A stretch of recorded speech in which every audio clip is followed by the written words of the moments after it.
Alors attends. Eh bien, salut YouTube, c'est Strictment03 Allié et je suis accompagné de Bikuribo pour la nouvelle vidéo de la banlist avril 2016. Donc, banlist assez logique, hein. Donc, tu en penses quoi? Alors déjà, bonjour ou bonsoir à tous, c'est Bikuribo. Alors qu'est-ce que je pense de cette banlist? Moi, je pense qu'on va pouvoir la résumer en un mot, c'est-à-dire qu'elle est logique. Il n'y a rien qui m'ait vraiment surpris, tant dans les cartes qui ont été bannies, limitées, semi-limitées ou délimitées. Rien qui m'ait vraiment choqué, en tout cas. Peut-être à une ou deux exceptions près, mais on y reviendra au détail des cartes. Donc voilà, donc il y a 5 cartes interdites, ce qui est pas mal, hein, parce que des fois il n'y en a aucune d'interdite. Oui, mais non. Pardon, Cédric, de t'interrompre, mais ce que tu dis est faux.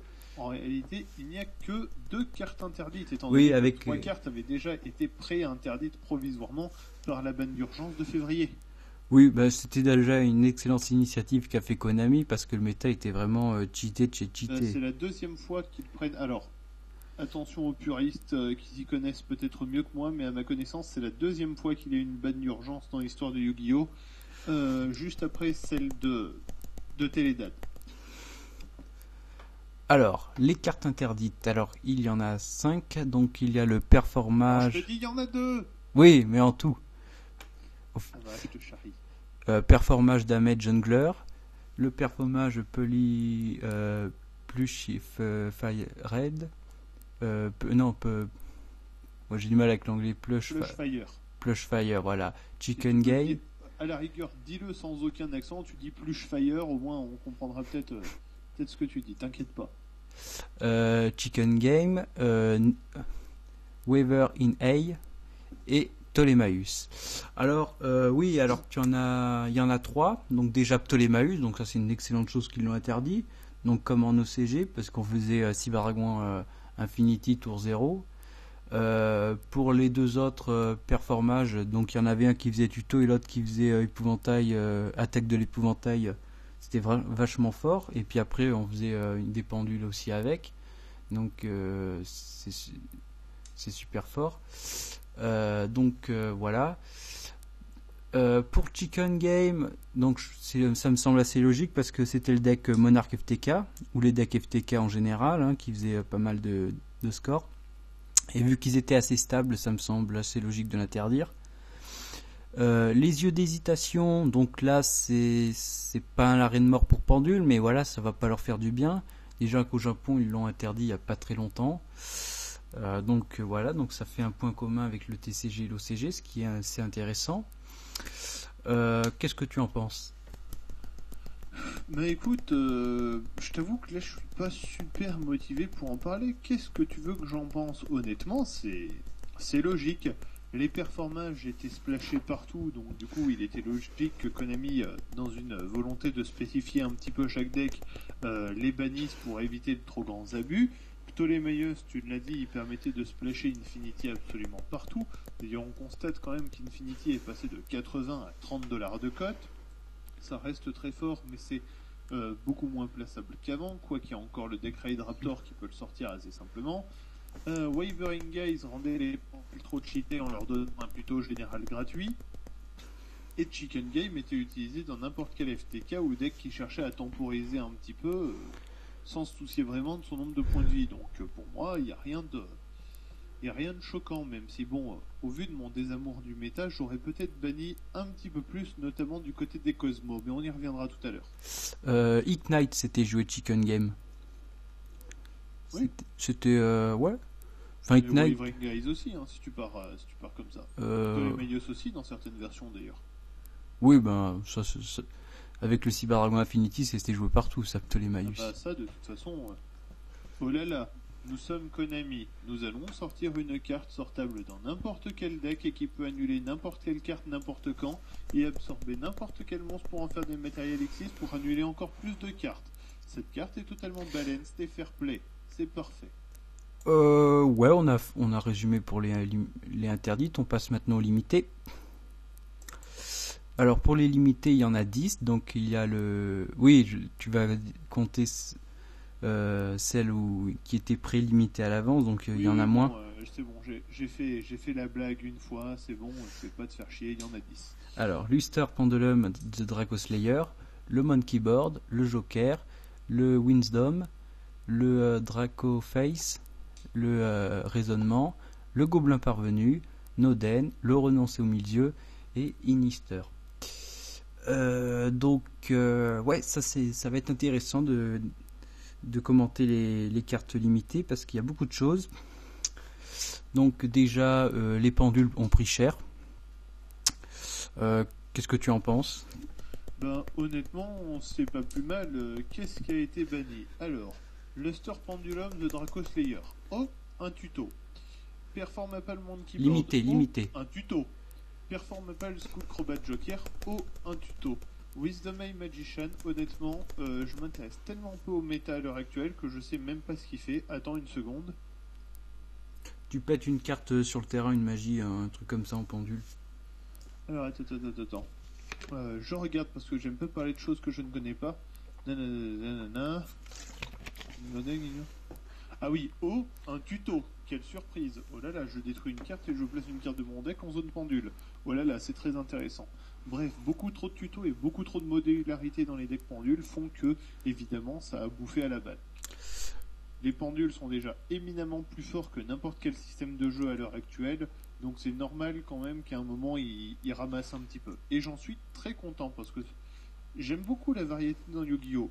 Genre vraiment moi-même, hein, je joue des decks à pendules, même si j'estime qu'ils ont un petit peu plus d'originalité, même si je m'avance peut-être un petit peu parce qu'après tout, en pendule je joue que des DD.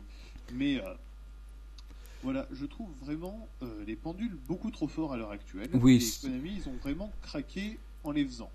Après, je me dis qu'on disait un petit peu ça des synchros et des Xyz à l'époque. Non, mais là, je crois qu'ils ont encore, franchi une limite là avec les pendules. Oui, mais je veux dire, c'est normal. C'est simplement, là encore, normal. Qu'est-ce qui se passerait si Konami inventait un système de jeu qui soit plus faible que les précédents? Alors moi, faut savoir, hein, je joue à Yu-Gi-Oh! Entre guillemets en mode anime. J'adore l'anime, en Vost FR, en Vosta, peu importe, tant que c'est pas de la VF. J'adore l'anime Yu-Gi-Oh! Et même Mark V, je trouve génial l'idée qu'il retrouve, spoiler pour ceux qui l'ont pas vu, bouchez-vous les oreilles, mais je trouve génial l'idée qu'il retourne dans les univers des Yu-Gi-Oh! D'avant, qu'il fasse réapparaître d'anciens personnages pour redonner du support à d'anciens decks et voir ce qui se passe dans des réalités entre guillemets alternatives.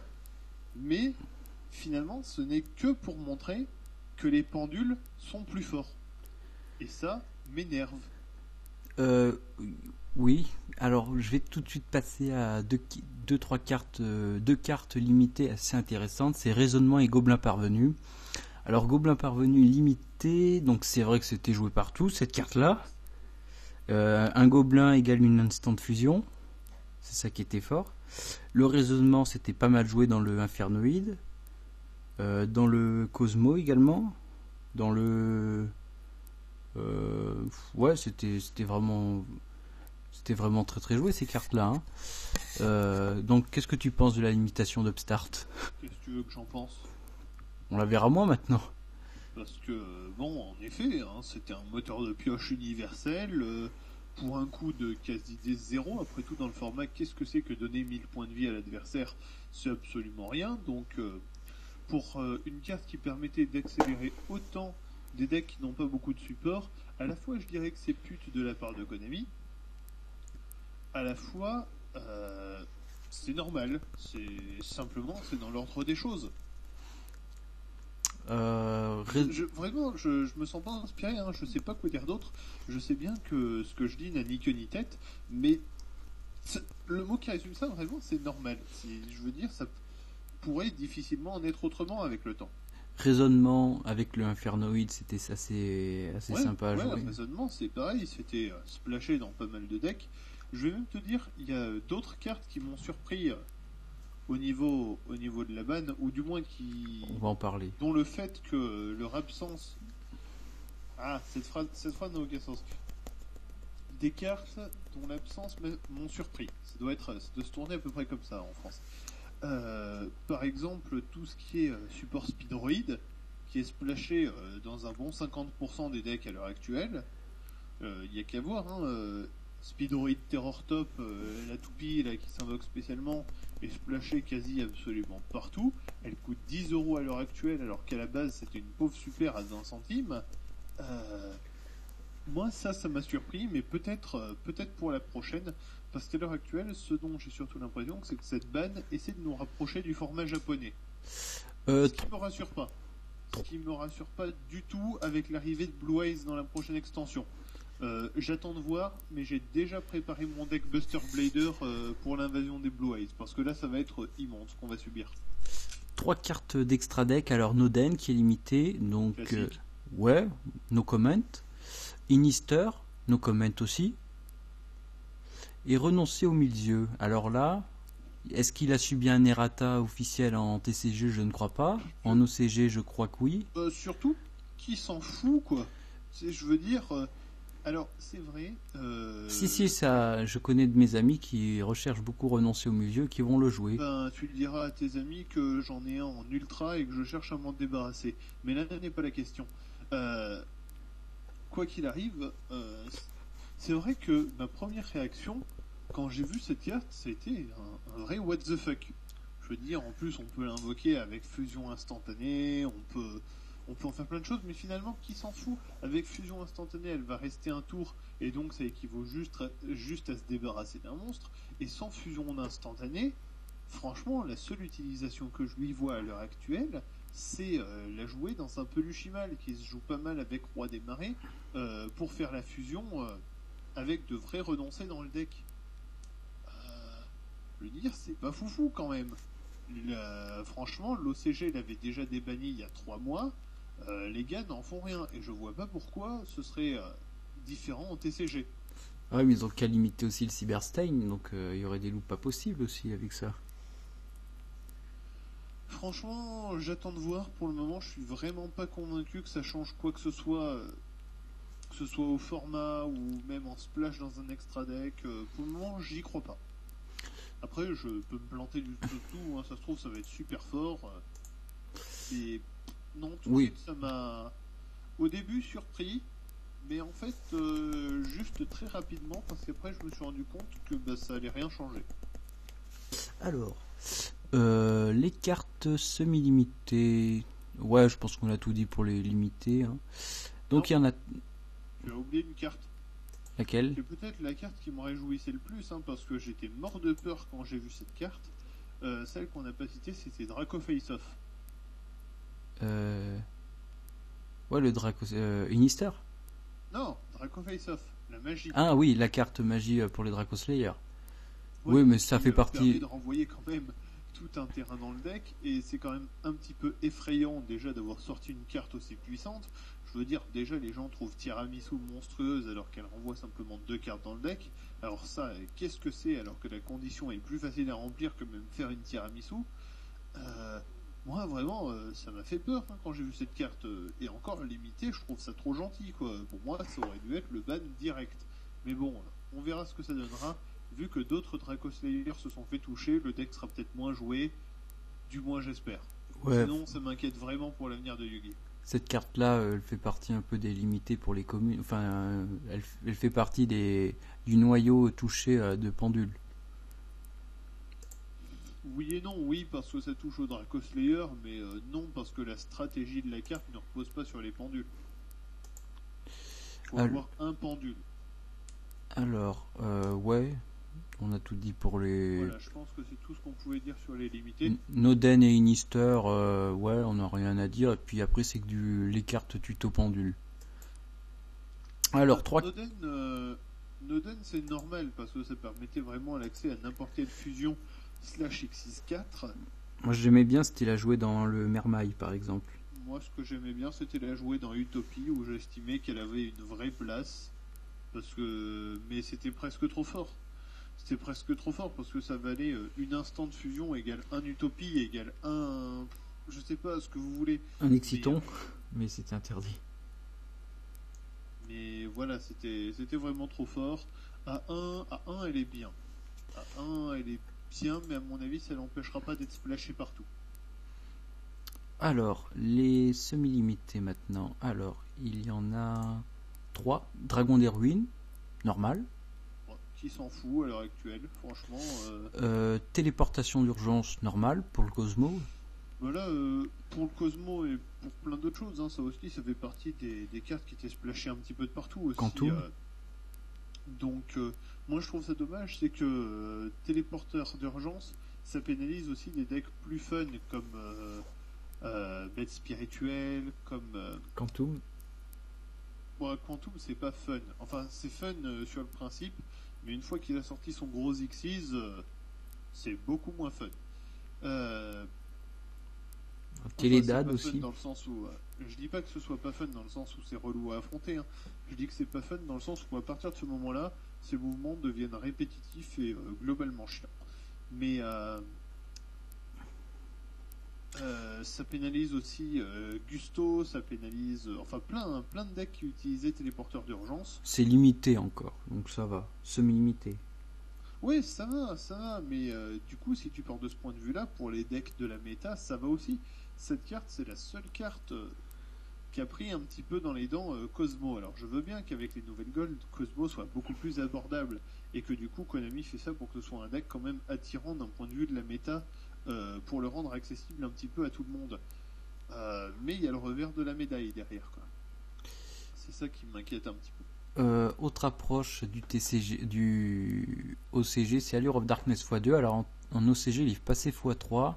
Donc pourquoi enfin voilà, quand ils le mettent en plusieurs exemplaires, je vois pas trop quel est l'intérêt. En fait, ça, je trouve que ça part d'un bon sentiment, c'est-à-dire qu'à l'heure actuelle, les decks ont tellement, quasiment tous moyen de piocher plus vite qu'avec Allure of Darkness, que limite ça redonne un petit peu de boost à des decks qui n'ont pas forcément leur propre mécanique et qui se trouvent affectés par Chicken Game ou Upstart.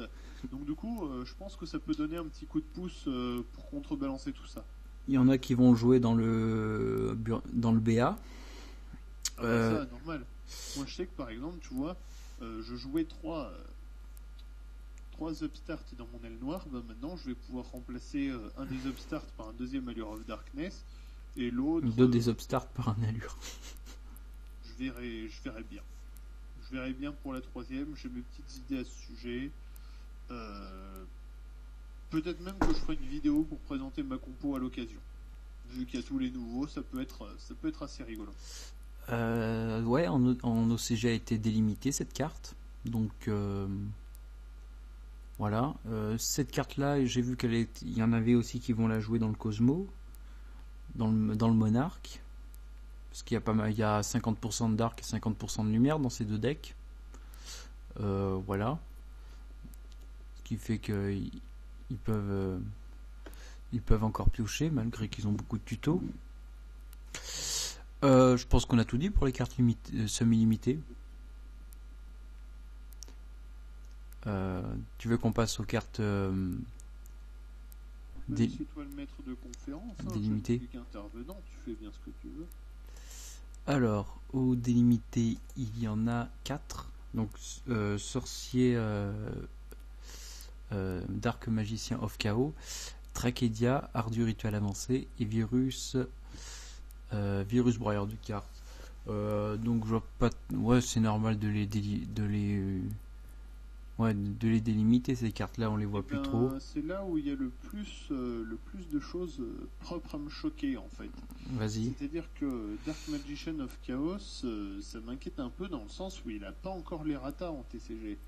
Donc du coup, c'est le Dark Magician of Chaos, mais d'avant. Donc celui-ci va être très très fort. Et avec le support Magicien Sombre qui arrive dans 2 extensions, je pense qu'on va en entendre parler s'il n'y a pas les ratas très vite. Tragédia, franchement, ça me semble normal à l'heure actuelle. Advanced Ritual Art me choque assez avec la pré-préparation des rituels qui doit arriver bientôt, qui va permettre de l'exploiter à son plein potentiel. Et Crush Card Virus, non, pour le moment, ça me choque pas plus que ça. Un éventuel, très éventuel retour de Dark World, mais sans plus. Avec les ratas qu'a reçu Crush Card Virus, franchement, ça me semble difficilement abordable. Dark World qui est toujours un deck très très fort. Hein. Ça, Ah bah, c'est toujours aussi cancérigène, hein, ça a jamais pris une banlist ce truc, donc... un peu, un peu le tour guide, mais des trucs comme ça. Ah non, tour guide, il s'en tape complètement, hein. Il y a un tour guide, le deck est très content. Il a pas besoin de plus, hein. Alors, donc voilà, donc banlist, ouais, tu en es content C'est Je peux l'autre. pas dire que j'en suis content parce qu'en ce moment je fais pas vraiment beaucoup de tournois donc je peux pas, j'ai du mal en fait à me rendre compte de l'impact que ça va avoir sur la méta. Mais disons que encore une fois je la trouve normale. Elle est simplement Très pour une prévisible. fois même, elle est simplement au fait de ce qui se fait dans la méta. Elle est peut-être un petit peu légère à mon goût. Il y a des cartes qui, à mon avis, auraient été plus propres à prendre plus vite. Mais notamment, par exemple, du support pur Cosmo, quoi. Limiter la fermière, par exemple, aurait peut-être pas forcément été un mal. Mais bon, j'abuse peut-être un peu parce que j'aime pas Cosmo. Mais voilà, il n'y a pas eu non plus de monarque dans la banlist, mais finalement je me dis que ça aussi c'est normal parce qu'il va bien falloir une méta maintenant que les pendules sont tombés. Moi, je trouvais que Pendule était beaucoup plus casse-couille que Monarch, personnellement. Personnellement, trouver un deck plus casse-couille que Monarch, ça remonte à loin pour moi, ça remonte au Wind-Up qui te faisait défaut C4 au premier tour. Mais Ah, parce que quand même, enfin, le méta du début janvier, là, c'était 4 monstres sur le terrain, un Silver Dragon Infinity, la Rafflesia. ah oui, non, mais après je dis pas, hein, il y a toujours des cartes extrêmement fortes, extrêmement trop fortes même dans la méta actuelle, mais il y en aura toujours et ça va pas aller en s'arrangeant. C'est que enfin, je suis un peu moyennement de ton avis parce que le méta de 2015 et 2014, il y avait beaucoup de decks variés. 2014, t'avais Gargia, Madolche, Dragon Ruler, Mermaille, Ah oui, c'est vrai Bugin. qu'à l'époque de Dragon Ruler, il y avait vachement d'autres choses, Oui, quoi. mais Dragon Ruler, Mythic Ruler avec les Soul Charge. Ah oui, une Oui. fois que Dragon Ruler a pris les trois quarts des cartes dans la poire, quoi. Et puis l'année dernière, t'avais quand même un méta vraiment varié. T'avais du Spirit Beast, du Necros, du Clifford, du un Ah ouais, c'est vrai Fernoid. enfin, je vais peut-être être un peu audacieux en disant ça, mais c'est vrai qu'il y avait quand même vachement autre chose que Necro dans la méta, quoi. Au mois de juin, hein, enfin quand il y avait les périodes du Ouais, national. là aussi, une fois que Necros a tout pris dans la tronche, quoi. C'était novembre, je crois qu'il a tout pris dans la tronche. Tout de suite, je sais plus. Je sais qu'il attend toujours un potentiel retour au classeur et je sais que je peux me le mettre bien derrière l'oreille comme Wind-Up, mais Bah, quand cet archétype là est sorti, il y avait que de ça. C'était vraiment le deck tier 0 quoi. c'était la méta. Donc voilà, donc oui, ça va être un peu mélancolique, quoi, un peu les decks qui vont faire top. J'attends de voir. Franchement, j'attends de voir. Je sais pas vraiment quoi en penser. Au Japon, là, il y avait un truc très intéressant parce qu'ils font beaucoup de decks un peu avec les speedroïdes, avec les monarques et aussi avec les chevaliers gemmes. Donc tu as des mélanges de chevaliers gemmes et de monarques. Donc ça fait des decks vraiment très intéressants. Donc ça c'est Ouais, enfin, pas pour. j'ai du mal en fait à entendre monarque et intéressant dans la même phrase, hein, mais c'est sûrement de moi ça, hein. Il y a un autre deck qui va être assez intéressant que c'est Borgestoma, je sais pas si tu connais. Ah oui, ça va être vraiment très intéressant, le nouveau cancer de Yugi. C'est vachement bien. Archétype exclu au CG coréen. Donc ça c'est des monstres pièges, c'est très contrôle, très Oh intéressant. là là, oui, ça va être vraiment très intéressant. Bon. Moi, franchement, j'en frétille d'avance, quoi, hein. Ça c'est. T'as pas des decks qui te plaisent qui vont sortir? Ah, mais je dirais bien que si, hein, je dirais bien que si, mais je suis Le un Red peu, Raptor? Ouais, mais Raid Raptor c'est déjà sorti. C'est juste que moi, Ouais, voilà, mais en méta. je suis hypé à mort de Ultimate Falcon, hein. Enfin une carte qui va permettre de tenir la méta sans trop sourciller. Aussi les récents leaks des exclus OCG qui arrivent de la prochaine extension m'ont pas mal hypé. Entre le terrain Fire King que j'attends depuis un moment, le nouveau Quasar, je sais plus ce qu'il y avait d'autre. Surtout aussi une extension qui me hype énormément, Millennium. enfin plutôt archétype que j'ai vu de l'anime qui me hype énormément et dont on a eu le monstre en cover d'extension, c'est les Cypher, le nouveau deck de Kaito, avec le Galaxy Eye Cypher Dragon qui fait office de cover d'extension. Ça, c'est tout des trucs qui me plaisent beaucoup. Mais des trucs dont on n'entendra jamais parler dans les hautes sphères des tournois. Une carte qui est assez intéressante, c'est une carte qui te permet de piocher 3, c'est la demise, Cart of Demise. Alors, si t'as pas de carte en main, je crois que ça te permet de piocher 3 et puis tu défausses ta main à la fin du tour. Je crois que c'est ça son effet. Ouais, c'est à peu près ça. Donc ça va être assez marrant parce que dans l'extension Millennium Pact, tu auras juste cette carte-là d'intéressante. Donc les gens vont juste acheter le booster pour cette carte. En résumé, bien sûr, hein, ce que je dis. En résumé, parce que c'est quand même autre chose hein, dans le Millennium. Hein. Enfin, à mon sens, hein, bien sûr.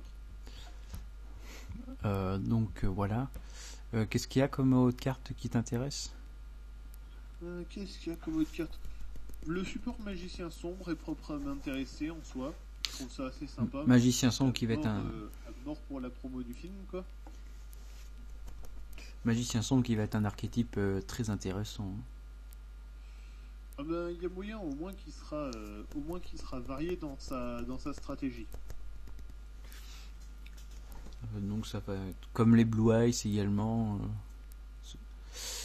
Ah non, Blue Eye, ça va pas être très varié. Ça, par contre, ça me fait un petit peu peur. Mais deux autres decks qui vont sortir au mois de juillet, c'est DDD et deck Grand Dragon d'Or. Donc ça, je sais pas. DDD, je pense que ça va t'intéresser. DDD, moi, je suis à mort sur ce deck. Là aussi, à cause de l'anime. Hein.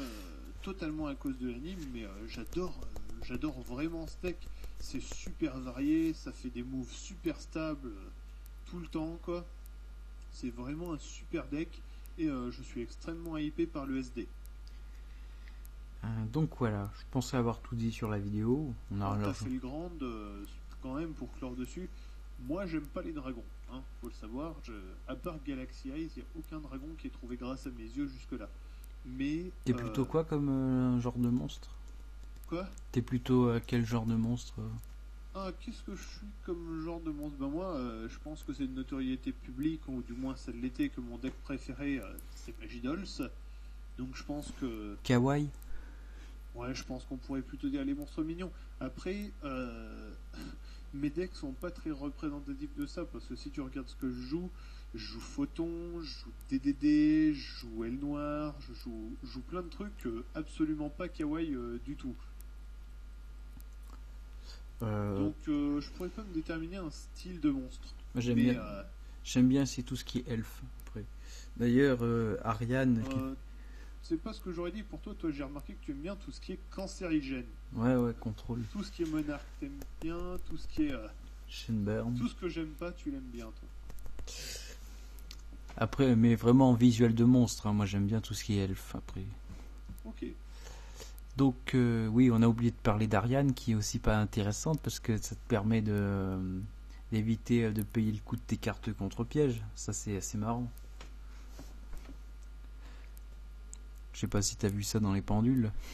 Oh bah si, je connais Ariadne quand même, mais